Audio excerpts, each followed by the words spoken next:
નમસ્કાર વિદ્યાર્થી મિત્રો, જય હિન્દ, જય ભારત. હું દેવાંગ રાવલ ડીટીચના ડિજિટલ પ્લેટફોર્મ પર આપ સૌનું હાર્દિક સ્વાગત કરું છું. આપણે જોઈ રહ્યા હતા એબીસી ટુ એસે રાઇટિંગનો કોર્સ, જેની અંદર પાર્ટ 1 આપણે કમ્પ્લીટ કર્યો છે. આપણે જોઈ રહ્યા છે પાર્ટ 2 એટલે કે પાર્ટ્સ ઓફ સ્પીચ, અને તેમાં સૌથી અગત્યનો ટોપિક નાઉન છે, તેની આપણે વાત કરી રહ્યા હતા.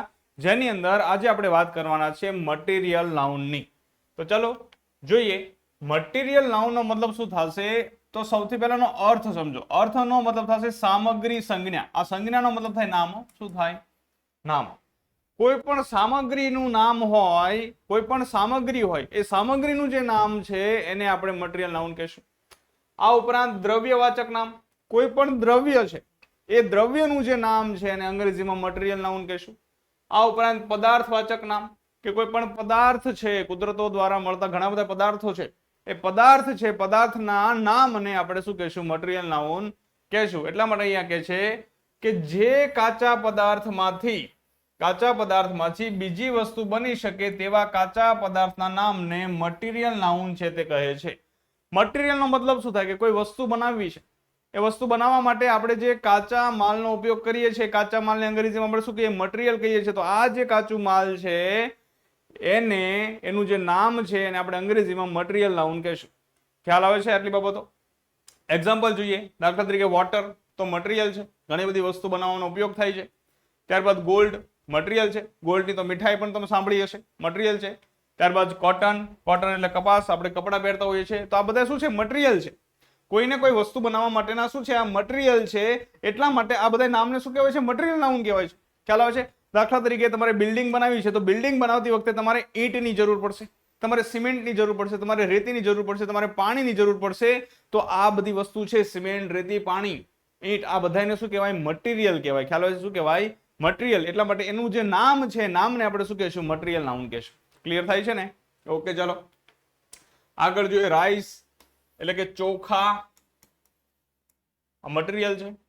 ત્યારબાદ માર્બલ એટલે પથ્થર, આને આપણે કહી શકાય આરસનો પથ્થર. શું કહી શકાય? આરસનો પથ્થર એવું કહી શકાય. અને જે સ્ટોન છે એનો મતલબ થાય પથ્થર. જે આપણે પથ્થરા હોય ને રોડ ઉપર આપણને મળતા હોય છે, આપણે ફૂટબોલ રમતા રમતા જોઈએ છીએ, એ બધા સ્ટોન, આને કહેવાય છે માર્બલ, આરસનો પથ્થર. ત્યારબાદ છે પ્લાયવુડ. આપણા ઘરની અંદર જે ફર્નિચર બને છે, એ ફર્નિચર બને છે પ્લાયવુડનું બને છે. શેનું બને છે?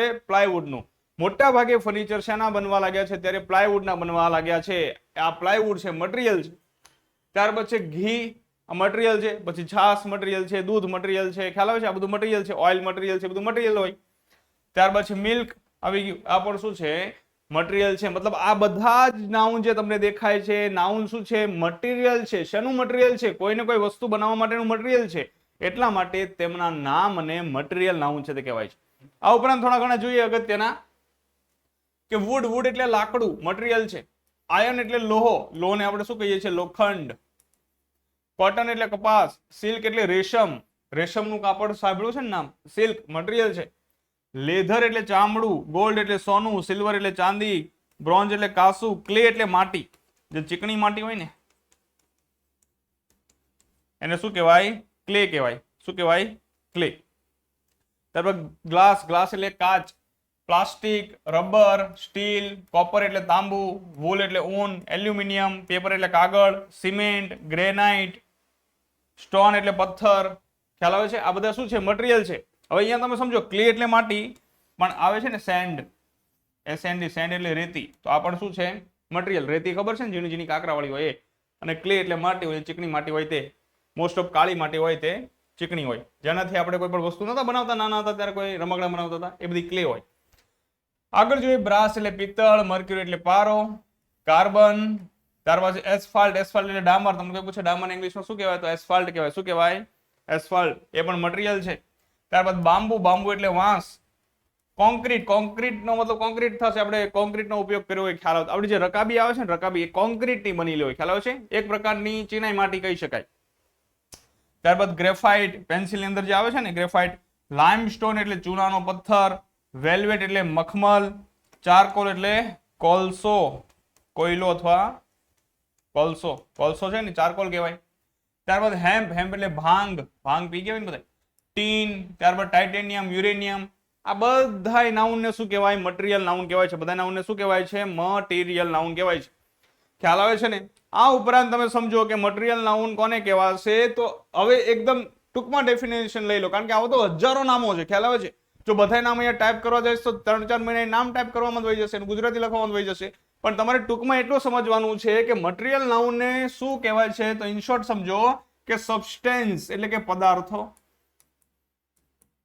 એલિમેન્ટ્સ એટલે તત્વો. તમને વિજ્ઞાનમાં પિરિયોડિકલ ટેબલ છે તે કરાવતા હશે છે ને, હાઇડ્રોજન, નાઇટ્રોજન, આ બધા ઘણા બધા આવે છે ને, તો એ તત્વો. ત્યારબાદ શું છે? પદાર્થો, તત્વો. Raw materials use for making other items, કે બીજી અન્ય કોઈ પણ વસ્તુ બનાવવામાં ઉપયોગમાં થતું જે કાચો પદાર્થ છે, જે કાચો માલ છે, એ રો મટીરિયલ્સ. આ ઉપરાંત મટીરિયલ્સ ફાઉન્ડ ઇન નેચર, કુદરત દ્વારા મળતા જે પદાર્થો છે, આ બધાયના નામને આપણે શું કહીશું? મટીરિયલ નાઉન છે તે કહીશું. ખ્યાલ આવે છે? કોને કોને મટીરિયલ નાઉન કહીશું? કોઈ પણ સબસ્ટેન્સના નામ હોય, કોઈ પણ પદાર્થના નામ હોય, કોઈ પણ એલિમેન્ટ્સ એટલે તત્વોના નામ હોય. આ ઉપરાંત કોઈ પણ અન્ય વસ્તુ બનાવવા માટે જે વસ્તુ કાચા માલ તરીકે ઉપયોગમાં આવે છે, એ વસ્તુના જે તે નામ છે એને મટીરિયલ નાઉન કહીશું. આ ઉપરાંત કુદરતની અંદરથી આપણને જે પદાર્થો પ્રાપ્ત થાય છે, એ પદાર્થોના નામને પણ આપણે મટીરિયલ નાઉન છે તે કહીશું. ક્લિયર આટલી બાબતો? તો હવે તમે ડીટીચની એપ્લિકેશન ઉપર જઈને 10,000 MCQ ટેસ્ટ સિરીઝ છે તેની અંદર નાઉનની ટેસ્ટ આપી પોતાનું નોલેજ છે તે તપાસી શકો છો. I hope you understand very well. Thank you.